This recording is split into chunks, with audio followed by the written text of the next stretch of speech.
Good evening, everybody. My name is Louis Pulido of the Belmar Public Library. Welcome to our first Author Time talk with Merry Brennan here. This is Merry Brennan is here with her new book, Eye Rolls and Awe, and she is also the author of a other book, a novel called Peace Pilgrim, Walking Her Talk Against Hate. Okay. Mary is a longtime resident of Belmar. She is a mother, an artist, a former elected official, and now an author as well. She wears a lot of hats. So your hat rack must be full there, Mary. Yeah, it's a good life. Oh, there you go. So before we start, I have a quick disclaimer and a few notes on ground rules tonight. Please note that this AuthorTime webinar will be recorded for future playback and viewing. By participating, you agree to have your likeness and audio recorded on camera for future Belmar Public Library and Belmar Borough use. Thank you. Now, we will begin with Mary's slideshow and talk about her book. She's going to tell us all about it, and then we will have a question and answer session after that. If you have a question, simply hit the raise your hand button at the bottom of the Zoom window screen there, and we will call upon you in the order in which you raise your hands. If you do not wish to be recorded, you can submit your question with your name into the Q&A button if you see farther down to the right, next to the raise hand button. And we will answer your question there for you. Without any further ado, Mary, why don't we take it away? Okay. Well, first I want to thank Louis and Rosemary and everybody else at our gem of a public library in Belmar. It's a wonderful place run by wonderful people, and I appreciate your inviting me to launch your online author talk. I think when you actually started doing your in-person author talks was when I published my first book, and I was one of your first authors there as well. So it's just been a joy to work with you all, and I appreciate that. And I also, I've just seen the list of some of the attendees, and many of you I haven't seen in a while. So thank you so much for signing on. And for those of you who are familiar with my book, and the cast of characters in it, you'll get a kick out of it. And for those of you who aren't, I hope you enjoy this as well. I have a slideshow that's going to take 10 or 15 minutes just to give you a little insight into what the book's about, show you some pictures that are in the book, some quotes, and then we'll have Q&A. I hope you guys have questions and comments, and we'll take it from there. So let me just share my screen. All this technology. Okay. So you should, you're seeing the slides, Louis? I think. Yes, the size, I can see the slide clear. Okay, good. Just making sure that it's working. So as Louis said, the name of the book is Eye Rolls and Awe, and it's a national park road trip with teens. It's a little difficult to categorize the book because it is a travelogue, it's a memoir, but it also is filled with some other things that I'll talk about during the slideshow. And to give you a sort of a glance at what we did, we flew from New Jersey to Denver, and then we did a 7,000-mile loop. We took 6 weeks. We went through 10 states, the 7,000 miles, and we visited 21 national treasures and a bunch of cities and found some wonderful gems and had countless memories. And of course, it was national parks. So as we know, our national parks are natural wonders. We saw caves, we saw canyons, we saw spectacular waterfalls and amazing glaciers, trees taller than the clouds, and just the night skies like I've never seen before. It looked like a planetarium some nights. Here's just a few of the thousands of pictures that we took there throughout. Monument Valley in Arizona, Devil's Tower in Wyoming, Crater Lake, which is the deepest lake in the United States, the Grand Tetons that I figured I'd use as my screen on this webinar instead of my living room, the Badlands, and then Old Faithful, of course, in Yellowstone. And at each of these places, we learned so much, we saw so much, and we had lots of stories to tell in every area. Aside from the natural wonders, there were so many man-made wonders that we actually stepped back in history in places. Here's Lowry Pueblo in the Canyon of the Ancients, which is a collection of hundreds of ancient sites. It's the largest collection in the Americas. And this is petroglyphs in Colorado and Mesa Verde, the famous Mount Rushmore, Four Corners. We went to Alcatraz, which is a national monument. And the reason I include this smoke jumper is because we did see a lot of forest fires. I know you hear about them in the news, and they are very, very real. And the heroic smoke jumpers just embody, the firefighters embody the courage that continues in all of our national lands. We also saw wildlife galore. Most of them were in their natural environments, but I just include this one because we ran into one of the best zoos that we ever went to in a tiny neighborhood in Seattle, of all places, called the Woodland Park Zoo, that started 100 years ago, and it created natural environments, and it was sort of a leader in how to run zoos that has been copied all over the world now. We had not known about it at all, and we just happened to ride by one. You know, when you're on the road, you start looking at those brown and white little signs that tell you about historic places and natural places. And we saw a sign for the zoo, and we stopped, and it was wonderful. Of course, we did see a lot of wild animals in their environment, the bull elks and the bighorn sheeps and the buffalo, which, by the way, in Yellowstone are the only pure breeds in the world. All the other ones in the world or in America have a little cow gene in them, but in Yellowstone, they are purebred bison. Mountain goats, wild burro, as you can see, that's what I chose for the cover of my book. And the reason I include this rock squirrel is that we did see squirrels all over the place. In Grand Canyon, on top of the mountain in Yosemite, this one happened to be in Crater Lake.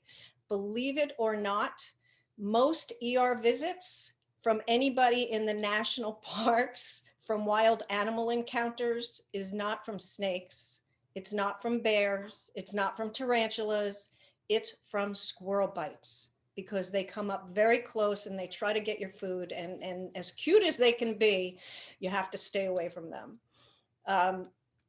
And the great thing about going with teens is that they were always down for an adventure.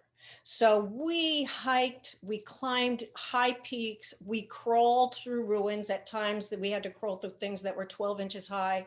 We explored caves, we ran rapids, we had snowball fights in July.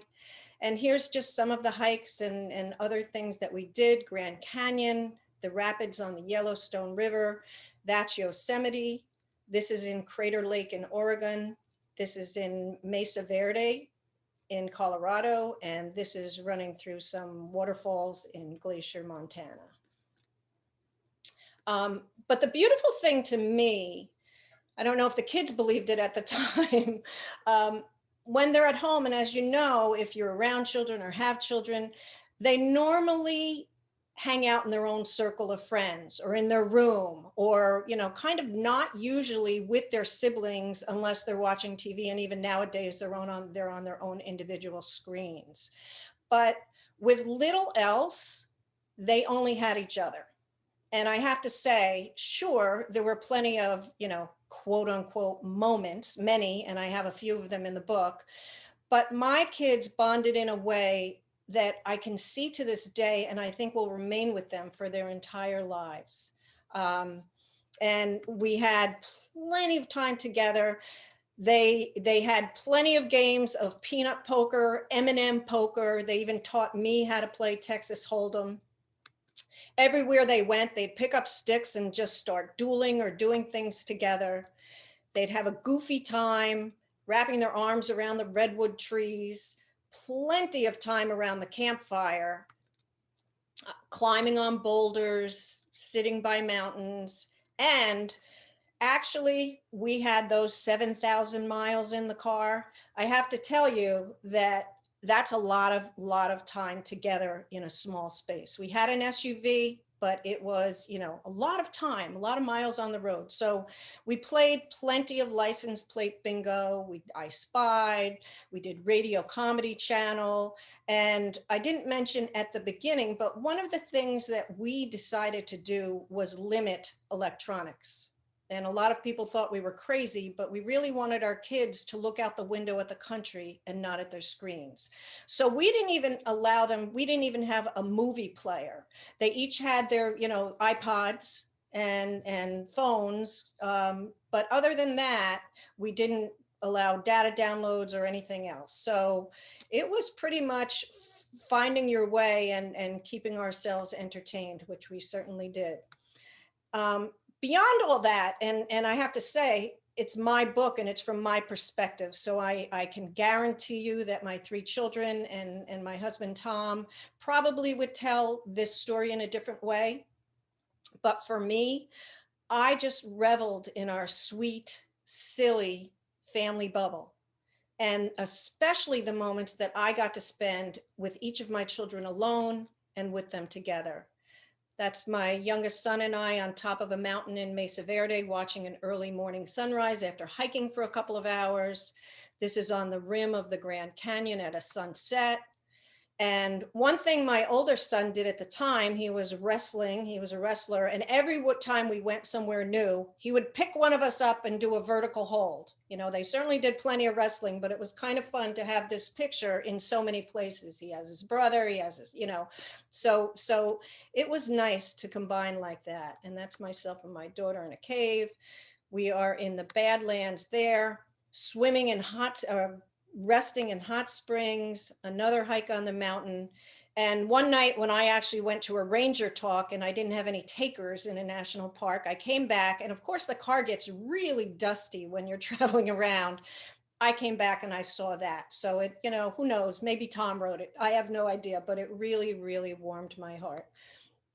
And behind every story, behind every photo rather, and every park that we went to, there were laughs and wows, some tears, but for the most part, it was magnificent.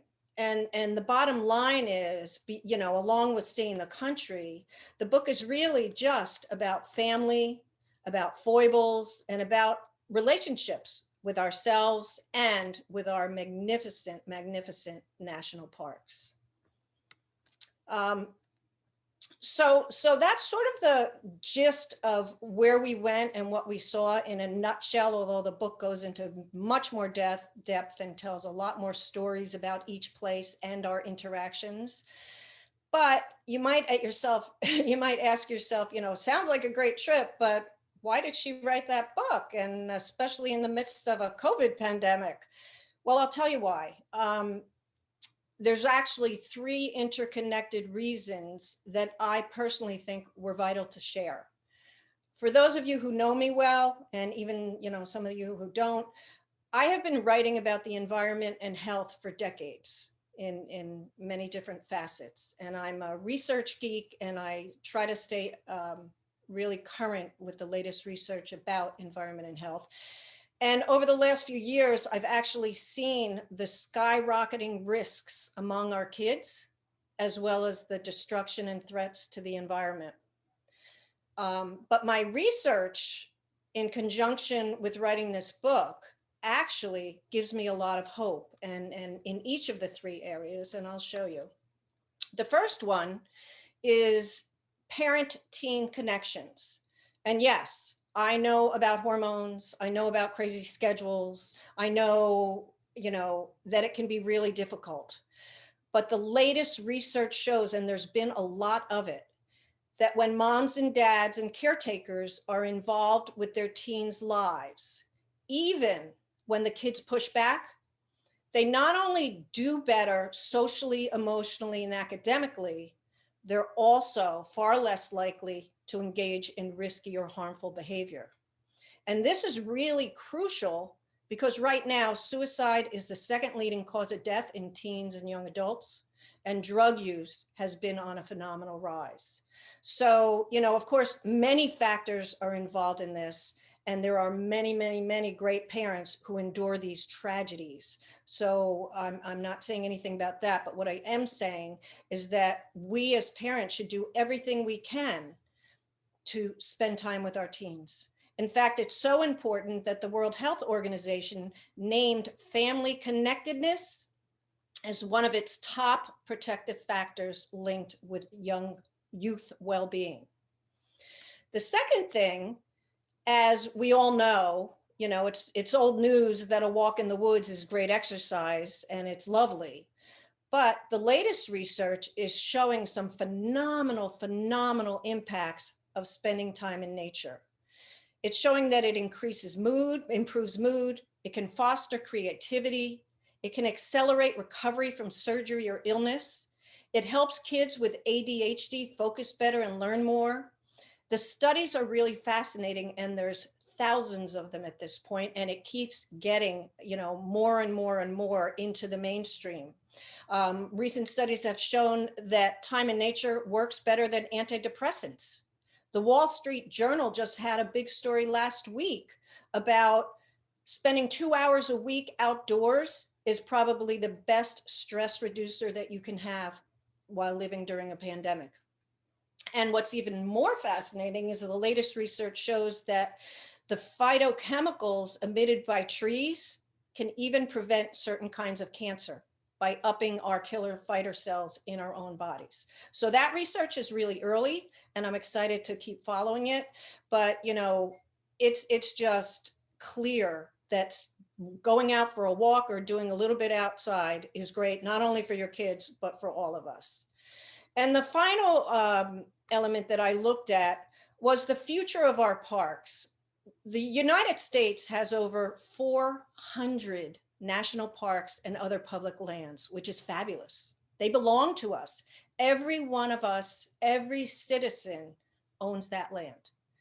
And these places, as you all know, are already threatened by politics, by climate change, but a huge threat that not many people are talking about. Visitation to these parks is at record highs. You hear stories of, RVs lined up and cars lined up, but most visitors to our public lands have gray hair and wrinkles. They are not young people. So unless our young people are introduced to these areas, they won't have it in them to save and preserve these lands when the time comes. And we don't want to see them turned into shopping malls and blacktop or anything else. So when a parent helps ignite their children's love affair with all of our natural gems, it's not only good for the kids, it's really great for these precious spaces. So our road trip brought all three of these together. And recently AAA came out and said, road tripping is going to be the key to travel in at least the next year or two because of the pandemic. Even if we all get vaccinated and everything else, that road trips are a way to travel. So between all of that, that's why I wrote the book. I wanted to tell the story, and it's a really fun travelogue, and I had a great time. But the main thing behind it is to encourage other people. I'm not saying to take a summer, and many people can't, but even a few days or walk in the woods with your kids, once a week or something, it really, really will make a difference in many, many ways. Besides the latest scientific research, there's a whole section on it in the book. I do share the latest research and give resources. The book is filled with maps. It shows where we went, how we got there. It has info on every park that we visited. It also has, I guess you get it by now, I'm a pretty much of a research geek. It has tidbits on the science and nature and history of all the places we went. And some of it's really, I love learning about this, and it was really cool, so I wanted to share it. And it also has travel tips. And a lot of them are just general, but many of them are focused on traveling with teens. So that, in a nutshell, is the book and why I wrote it. And as I have on the back of it, carving out an adventure with teens is not only doable, it can be transforming for our kids, for us, for our national treasures. So I will stop my slideshow right now and come back to the main screen. I think I was nervous and I talked too fast, but I hope you got all that. Everything seemed fine from my end over here. I hope everyone is enjoying this so far. Just a quick note, if anyone is interested in getting Mary's book, we do have it here at the library for checkout, and it is available for purchase. If you go to Mary's website at marybrennan.com, there'll be links there to Amazon and other places where you can order the book. So let's open up this thing. Does anybody have any questions they want to start with? I see we have one. There you are. Okay. A lot of talk. There you go. All right. Okay. Katrina. Hello. Oh, Good Katrina. evening. This is Katrina Klapsis. Thank you. This is wonderful. Mary, it is so good to see you. By the way, I love your Hi, hair. I like your hair. This is my COVID hair. Exactly. It looks good on you. God bless you. Oh, hold on. I accidentally muted you. All right, go ahead. Unmute yourself. I gotta mute me. I'm very excited about this book, Mary, because I just have to tell you that when I was 11 years old and my sibling, I was the youngest of four, my sister was 17. So we ranged in age from 11 to 17. And my brother was the only boy, so his best friend was allowed to come. So my family did this exact. Oops. Muted again. Me? Hi. Okay. Oh, Hi. there you go. We're I'm trying sorry. to get you as a panelist so we can get some video if you would like to be on video. Okay. So go, we're just gonna. You want me to put the video on also? Yeah, Yes, yeah. Okay. There you go. Hi, There you here go. we are, me and Guys. Eugene. Hi. Hi, Jean. Hi, Trina. Hi. Well, we did the same trip and there were 7 of us in a station wagon from New Jersey. And we went all the way across and we did all the national parks. And I got to tell you that the gift that you gave your children and of course yourself is beyond measure, because my family, I'm 64 years old and my siblings and I, that was an astounding thing to happen and to be involved in. It gave us a love of our country and nature and beauty. And you just, it's awe-inspiring. I mean, it is, I love the word you use, awe-inspiring. And we had the eye rolls, of course, there was no electronics or anything back then, no air conditioning in our vehicle, riding through the deserts at 100-degree heat.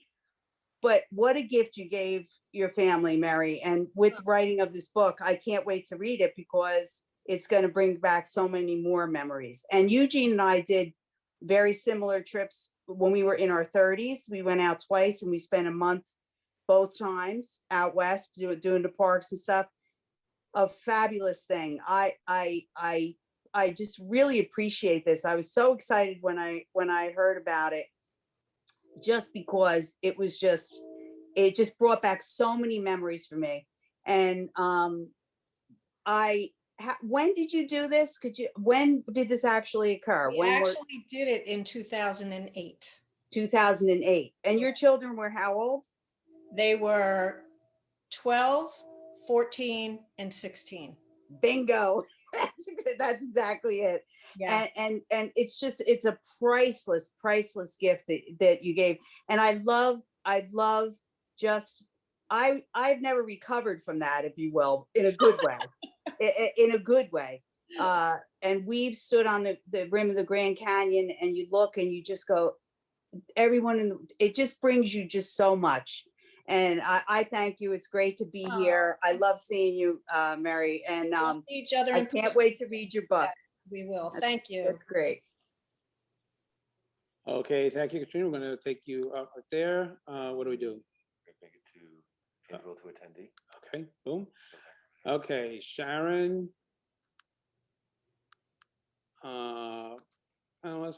Okay, Sharon. Gonna go to allow to talk. There you go. Nope. So you just double check yourself. Sorry. Oh, okay. Hold on. Hang on a second. Sorry, first time, everybody. Little. What am I doing here? Who's speaking first? You can- Sharon Russell. Yep, so make her a Okay, disabled talking, and we'll come back to her okay, later. there you go. We're gonna Thank you, come. Kate, we'll come back to you. Kate, we'll come back to you. Okay, Sharon, go ahead, unmute yourself. And we're going to, Hi, Mary. Hi, Sharon. Sharon, you This can of- start your video if you want as well. Oh, okay. See, there we go. Oh, Okay. Someone not only who knows the characters, but grew up with them. So exactly, exactly. Her oldest is the same age as my daughter, so they went to school together and shared many. Actually, they went to several schools together, so Right. that was something that they shared. But reading the title of your book reminded me of one of our family trips. I will never forget it. And my parents were always the kind that really didn't tell us too much in advance. It was just like, okay, guess what? We're going somewhere. And I remember I was 12, so it was probably the same year, that our two kids actually took a trip. I was 12, my sister was 7, and my other sister was 2. And they piled all 3 of us and my parents into a Volkswagen Beetle, Oh gosh. and we drove to Canada. Woo-hoo. No air conditioning, just a radio, AM, FM, that was it. But I still remember it all these years later. Yeah. So I'm sure your kids will be doing exactly the same. But my question to you is, can you describe one of the funniest moments that took place? And then one that you thought was maybe the most meaningful, that you think the kids really got something out of? Good questions. There were so many funny times. And I hate to say it, the 2 funniest, one was at my expense and the other was at Tom's expense. But I guess I won't rat him out. I'll just do the one that was at my expense. There really were quite a few. Even to this day, we just can mention a few words and laugh our heads off. It bit me, or something like that. So when we were walking through a trail in Mesa Verde, and the terrain is really pretty rugged, the beauty of the natural environment there actually are these hoodoos. There's stone sculptures everywhere you go, created by the master. And some of them look like people, some of them look like, monkeys, some of them look, and you have to squeeze through some of them as you're climbing, getting down. So I squeezed through one. And of course, when you're walking, you're eating a lot of trail mix, you're doing all that. I had digestive issues at that moment. And a bit of wind escaped me in a really loud way, right as I came around a bend. And my family heard it and were crying. They were laughing so hard. And right then, most of the trails we went on were not crowded, but 2 people happened to come through right behind me. And so I, being the great mother I am, went, "Sean, why did you do that?" He went, "I didn't do it, Mom, you did." And that was, there was stuff like that. Oh my gosh. Funny stuff like that. I would say the most meaningful, and it's not because what I noticed that was for each of us, it was different.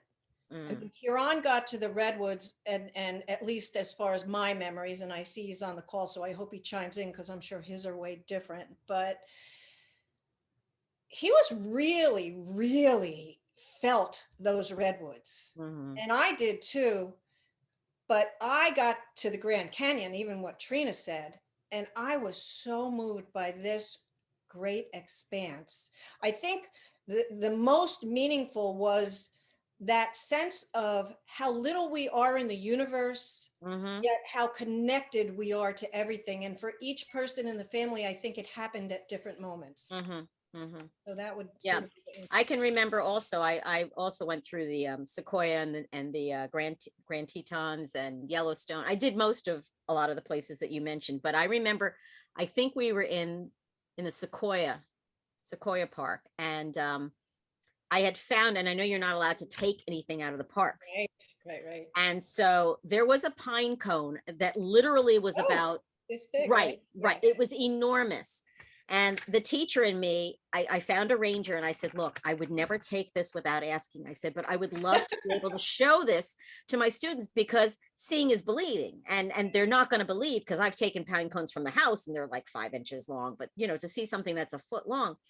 And he gave me permission. He wrapped it up in newspaper and I brought it home and I used it every year of teaching to show them what something really could look like, because seeing, as I said, seeing is believing. So again, this visual journey that your family went on is something they'll never forget. Yeah, thanks. Thank you. Okay, thank you, Sharon. Before we go to the next one, we're going to go to our first question in the Q&A. This is from Leonard. He asks, what inspired you to take this trip? Oh gosh, I love to travel and had always wanted to take my kids traveling. We did little trips. I went as a mom with each of them separately to places, but this came about as the beginning of the book says. My daughter and I, we were all home on a snow day, and my daughter said, "Hey, why don't we go away this summer? Just you and me." And it grew from there, from this sort of, have fun on a wintry day into something real. And then when it finally became we were really doing this, everybody was on board and we did it. And my husband he recently retired, but he was a school teacher. So even though he had a summer job, he was able to switch things around. He had to work a summer job, but he was able to switch things around. When my daughter and I first planned it, we were going for 10 weeks, the whole summer. When the whole family became part of this, it morphed into 6 weeks, but we wound up being able to do a lot more and Trina said she drove cross country. We actually were able to do more by flying out and doing a circle out there where there are the biggest concentration of parks. Okay, great. So we're going to go to the next one. Kate, you're next. 1 second. We're going to. Oh my God. Here we go. Excuse me. All right. Miss Lish. Kate is in my book because Kate is a friend who used to live in San Francisco. I haven't seen her in years, but when we were out there, she was the person I was visiting when I had a meltdown. I was going to ask if the pictures were ever recovered. No, never. No. Over 800 pictures were never recovered. So, and for anybody else that doesn't know what that refers to, you have to read the book then. Oh, you're mean. It's so good to see you. Yeah, you too. I wanted to ask that question, if you ever found them. Nope, never got them back. Lost. I have been fortunate enough to live near so many of these areas that you visited. I lived in Northern California, I lived in Central California, and now I live in Sedona. And, some of the most amazing natural places on the planet. And what you said about, being the natural prescription, the natural antidote to so many things that plague us is so true. And living where you're right now, where I live, I am surrounded by national forest. Oh, beautiful. I live in this little rural enclave, and there's a smallish city near, Sedona is a smallish city, but I live out in the country and I'm literally surrounded by national forest. Ooh. And the energy is so amazing. Mm-hmm. And for years I was a city girl. I lived right in San Francisco. I lived, right in the cities. And as I've gotten older, I've learned that is not the place where our energies really grow and where we really can relax and settle and learn. It really is when we are out in the wilds. The wilder, the better. So I think your book is very timely and very important because, as you said, You know, here in Sedona, it's a little bit different. We get a lot of younger people, especially around spring break. It's crazy. Right. But introducing younger people who are so caught up in the technology, who can be so caught up in the FOMO and, you know, fear of missing out and those sorts of things, to get out and be able to be and soak up more of this natural world is so important. So I'm so glad you wrote this book. Thank And you. I'm so glad the story made it into the book. And you really have to read the book, because it's, Mare was just beside herself. I was. But thank you for being there, and I will come. More than- I think I've seen you at 2 of your worst moments in your life. I think you have. And glad I could be there for you, but I'm sorry, God, you missed the pictures, but I'm so glad you were able to write this book and Yeah. inspire people to Thank get out and be in the wilds, if you will. Yeah. Thanks, and thanks for dialing in. I'm so happy Oh. to see you. I know, good to see Well, you good job. too. All righty. Bye. Thank you, Kate. Okay, I'm going to switch to the next question on the question answer. I'm going to go just back and forth. Troy wanted to know, what year did you take this trip? 2008. 2008. All right. So, You know, it's interesting. I thought about that a little bit, and then of course, because I'm a research geek, Mhm. it because of what I've been learning about kids, the environment, and everything, I really wanted to tell the story, and I thought, but my kids are, you know, older. It was a while ago, and then I researched, and the woman, Cheryl Strayed, who wrote Wild, she actually wrote that best-selling book 15 years after she went. You know, it's not unusual for these books to happen after a time. So it steeps for a while, I think, and you can tell a better story when you're a little removed from it. also hindsight gets a chance to really think more Yeah. through the meeting and all that. Absolutely. Okay, so Rich Held, you're next. 1 second, we're going to get you up and running. Where are you? What happened to Rich? Oh, there he is. Here he is. Okay. 1 second, Rich, if you can unmute and you can go ahead and start your video. There you are, Rich. Hey, Rich. Hey, Elaine. You just have to unmute yourself, Rich. Just go ahead and unmute yourself. Can you, there you go. If you can unmute yourself, Rich, then we can hear you. There you go. Okay. Congratulations, Mary. Yeah, good to see you, Mary. Yeah. Thank you.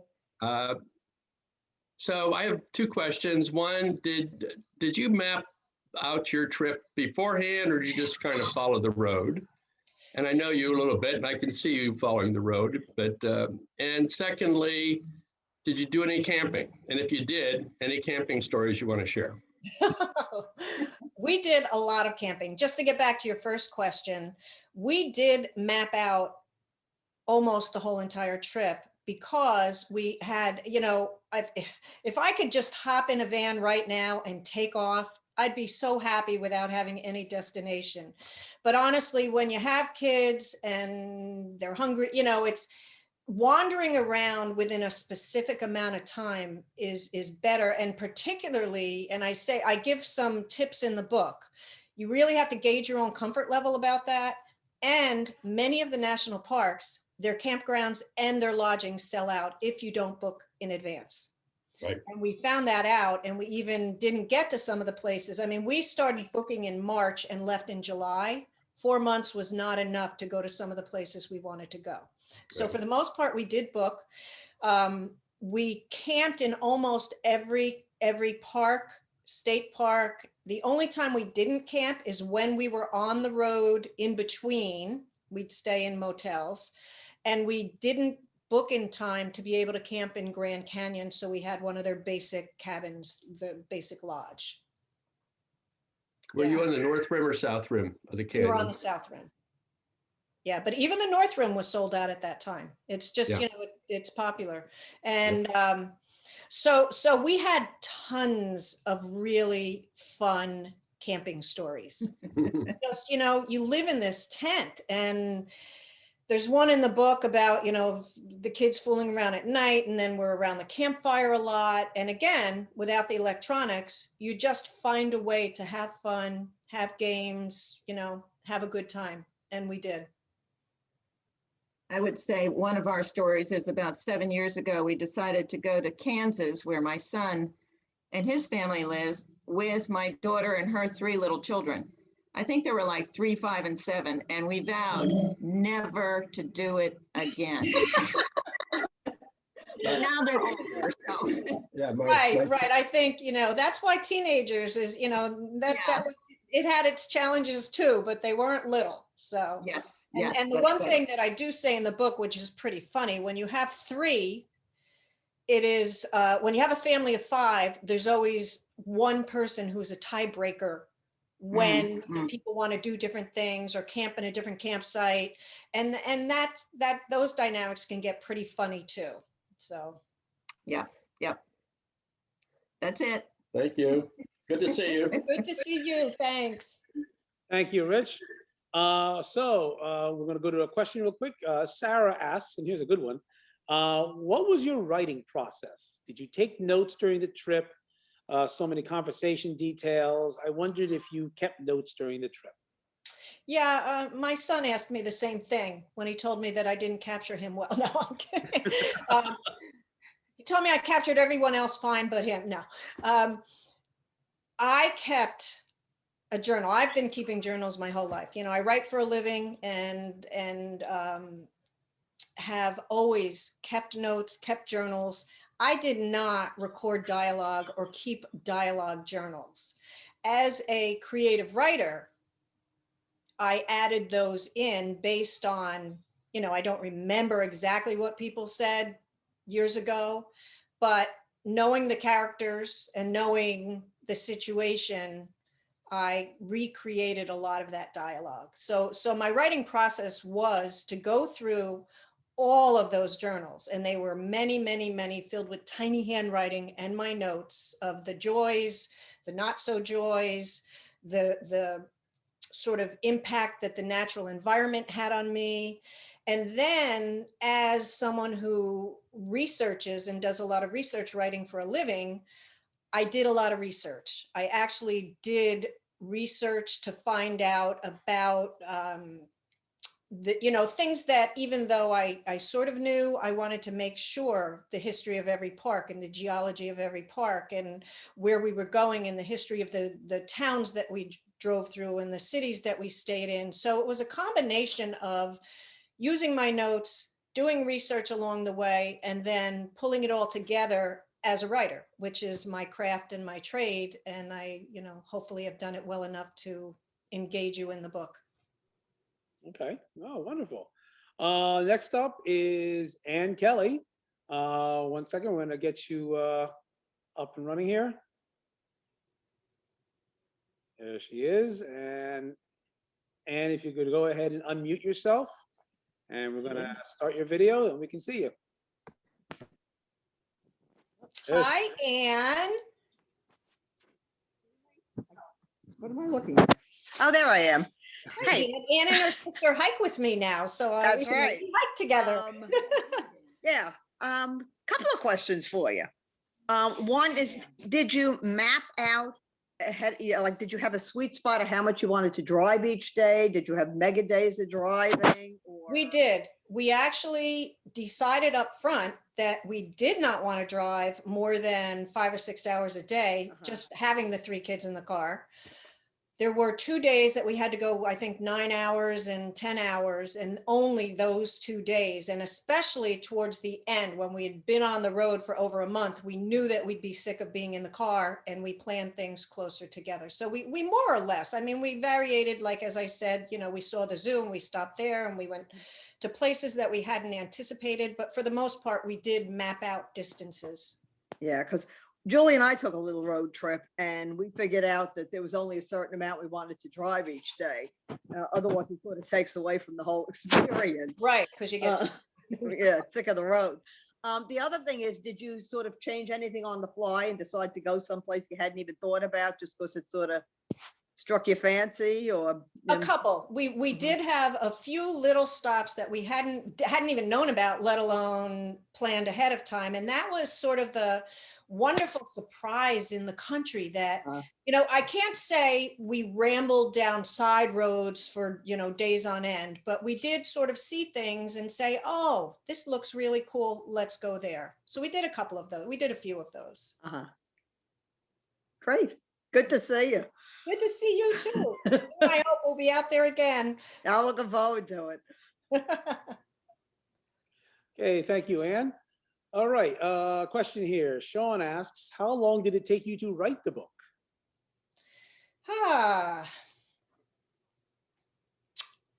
Probably a good year. Probably the better. I mean, it had been in the back of my mind for a while as I've been doing other kinds of writing and healthcare writing and environmental writing. It had been in the back of my mind, but as things opened up, and particularly with the pandemic, I really wanted to get it done. I mean, I hadn't worked on it specifically and regularly because I have a lot of other projects and things I'm work on, but I knew that I wanted to get it done and publish it by the end of the year, and I met my goal. So I was really happy about that. Oh, okay, great. Someone has a question here. I'm gonna bring him on. Go ahead. Kieran, you're next.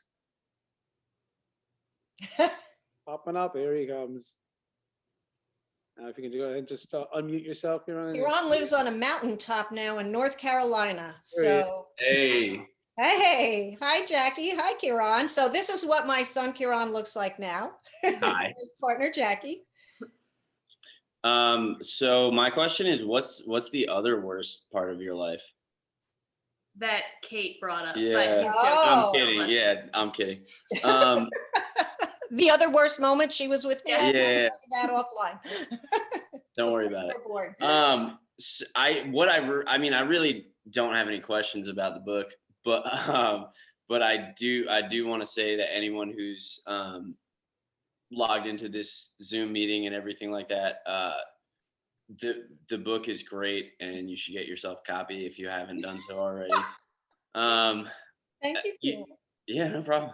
I've been to pretty much every place that we visited on this trip, at least like 5 times since we took the trip in 2008.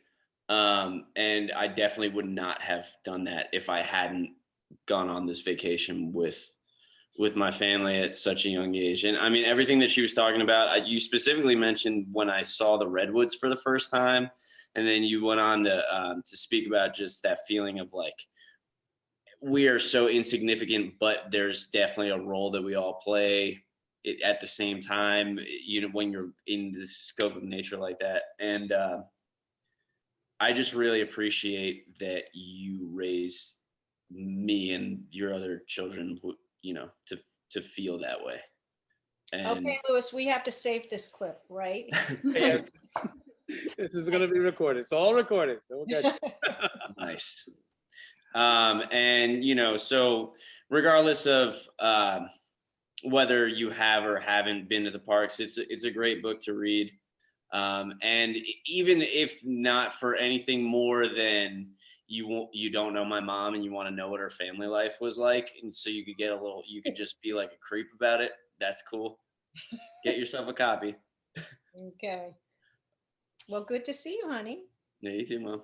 Yeah, be well. Thank you. Hey, thank you, Kieran. Yeah, thank you. Mm-hmm. All right, next. I should have asked him if he had any different recollections, because I think he probably does, but that would be a second book. Okay, we have a question here. Suzanne wants to know, did you all have the same interest in camping out, or did you stay in comfortable sleeping conditions most of the time? We camped most of the time, partially because that's what we wanted to do. We did stay in, I thought camping was comfortable. I'm not sure that the hotels were nice. They were a nice respite. As I mentioned earlier, we were really pretty strict about not using devices, or there were times that we couldn't enforce that and everybody needed their own space and time. But the hotels gave the kids a chance to just lay on the bed because we were busy. We did a lot of activity. So it was just sort of a downtime. And when they did that, if we stayed in a town, I'd walk around, you know, looking in little shops and things like that. So I got some alone time. They got time on the bed watching TV, and Tom napped, you know, whatever anybody wanted to do. But for the most part, we all wanted to camp. We enjoyed it. And there's something about being outside. I'm not saying it's the most comfortable to sleep in a tent on a mattress, but there's really something magical about being outside under the stars that are, you know, unless you've really seen the Milky Way on a clear night. For those of us that live in Belmar in particular, or along the shore, there's so much light pollution. I have a little section in the book about dark skies, and it is a serious environmental issue. We never really see bright stars on the East Coast. But when you're in some of these parks, and when you're in the you know, in the West, it is like being in a planetarium. It's magical being out there. And there's something about sitting around a fire, looking at the stars. Even, you know, we joked and we told stories and we did things, but even if we didn't do that and we just sat there, it was so fabulous. And I don't think you can get that by sitting in a hotel room, or, you know, going out to dinner in a restaurant and then going to bed in a comfortable bed in a hotel room. So we had a nice mix. I could definitely agree with you on that, because, you know, there'd be times I would go visit my brother out in Albuquerque, and we would go camping a lot in northern New Mexico, southern Colorado, and the beauty of the night sky with the Milky Way, Oh, it's literally moving right over you. Yeah. It's absolutely stunning, and it really wakes you up as to how little we see out here in the East Coast right there. So absolutely, I definitely can agree with you. That was another piece of it, not just the night sky. Mm-hmm. We saw a lot of things that my kids never would have been exposed to, even myself. I'm saying my kids, but, you know, we saw the way people lived on some of the reservations. We saw the way people lived in areas that we're not used to. And we constantly, as we were driving, said, what do people do out here? How do they make a living? What's it like living out here? Which I'm sure they do when they come to us. I mean, it's just natural. But it broadens your horizons, and it really opens up your eyes to ways.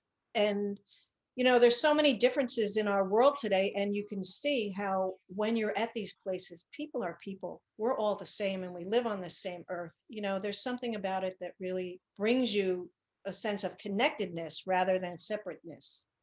Especially when you do it around, when you're all together at the campfire. And yeah.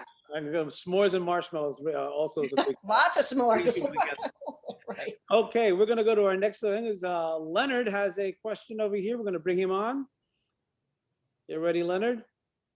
There he is. We're going to, if you can just unmute and go to video where you can see you. Go ahead, Leonard. Go unmute yourself. Let's give it a second while he does his thing. Maybe tap the screen if you don't see the controls. Let's see here. Oh, all right. Maybe there's a problem with Leonard. Why don't we go ahead and move on? Leonard, raise your hand again, and we'll come back to you. Thank you. Okay. So we'll go on to Julie. Okay. So Julie Kelly is next. In 1 second, she'll come up. Okay, Julie, if you could unmute yourself, and we're going to, you can start your video and then we can see you. Hi, Julie. Now, Julie and Andy are world travelers, so they know a lot about traveling. You have to unmute yourself. I did. Now I did. There you go. I couldn't let you hear my sister and not hear from me too, so I had to get on here. And they're twins, in case you didn't know. You were talking about the future of travel in the next year or so being road trips, and that's certainly what we're thinking of. We're even thinking about maybe a ski road trip in the wintertime, you know, going out west and doing a bunch of different mountains. And yeah, you're welcome to come along. And it's what you said about though planning in advance, because I don't think we could just stroll up to the mountain and say, hello, we're here, and they'll be ready to accommodate us. So we'll have to do that. So we've got the road trip bite. How about you? Are you planning another one anytime soon? Well, my husband recently retired, And we are, you know, we need to make sure everybody's vaccinated. Our first road trip, to be honest with you, as I mentioned, my son Kiran lives on a mountaintop in North Carolina, and we haven't visited him. We haven't seen his place. So that would be our first road trip, and we can't wait to take it and then do some hiking down in Shenandoah and Smokies and things like Oh, that. sounds great. And then my youngest son lives just in the summer, moved to San Francisco. So that would be another cross-country tour. And that would be the kind of thing, because we wouldn't have to be on a schedule or, you know, necessarily be constricted to a certain amount of time. Yeah, that's great. Which I'm really looking forward to. Well, can't wait to read the book. Thanks. Good to see you. Okay, Julie, thank you very much. I've got a question here from Aileen. Hi, Mary. Can you talk about the process of getting your book published? And if you already covered this, I'll find out later. She got tuned in late. So, but you want to know how the publishing process goes? Yeah, thanks for asking. How are you, Aileen? Actually, I'm in a collective with some other writers, and we use a small indie publishing.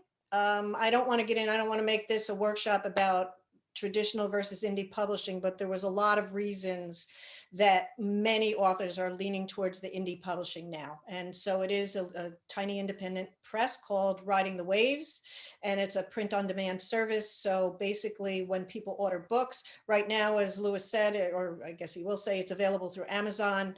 My first book is available through Barnes and Nobles. It was in brick and mortar stores. And for, I guess, with the pandemic and everything else, it's only in a couple of places now. I have not done that with this book. I will see once things lift in the pandemic, what, you know, where it will be. But for now, it is on Amazon. And if you want to talk offline at all, it's very easy to get access to independent presses now. Okay, great. We have another question from Anne. Hi, Mary. Thanks so much for sharing your adventures. We hope to do a similar trip with our grandkids in a few years. Really looking forward to getting your book as a reference. So nice to see you. Stay well. So she's a nice little... Oh, thank you. Thank you, Anne. Okay, does anybody have any other questions? Raise your hands or anything? No hands? Okay, so far so good. Well, we're at the 7:58 mark, so we're almost at an hour. Mary, I want to thank you for being part of our very first Author Time video. We're proud to have you. And we also, once again, want to let everyone know, if you're interested in reading and buying her book, it is available on Amazon. You can go to her website, merrybrennan.com, for the links to get there quickly. We also have the library, the book here as part of our collection, if you want to check it out as well. Quick reminder for everyone that this is the first of a series. We'll be announcing new authors in the near future as we line them up, and we look forward to having you join us for those as well. Mary, any last comments or things you want to say before we sign off? No, I'm just so excited to have the book finally published, and I thank you guys for taking the time, especially people I haven't seen in a while. There's so many familiar names that I'm seeing here. I didn't have a chance to really look before, but thanks for taking an hour, and I hope to see all of you in person soon. And I do notice that my two boys are on as well, and thank you guys. My heart revolves around you and your sister, and I just really feel blessed to have our family. So thanks. Okay, great. Everyone. Thank you, Lewis. Oh, thank you, Mary. Everybody, one final thing, follow us on Facebook for all the latest updates. Our website is being updated with the new events as we get them lined up. Any questions, comments, you can always email us at library@belmar.com or call us at 732-681-0775. Thank you very much, everybody. Have a great evening, and we'll see you next time. Thank you. Have a good night, everyone. Stay safe and healthy.